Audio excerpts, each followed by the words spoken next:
Pagkalooban mo sila ng biyayang makiisa sa iyong banal na hapag at matanggap ang pagkain nagbibigay buhay, sapagkat sila ang mga nagtataguyod at nagpapakain sa amin, at sila din ang nagturo sa amin kung paano taguyod ang aming mga sariling pamilya ngayon.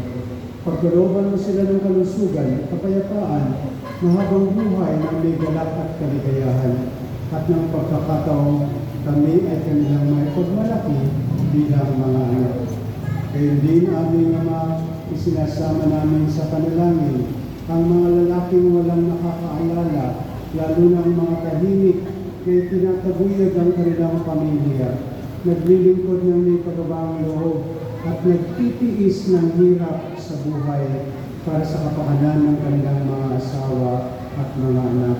Sa pamamagitan ni Kristo, kasama ng Espiritu Santo, magpasawalang hanggan. Amen.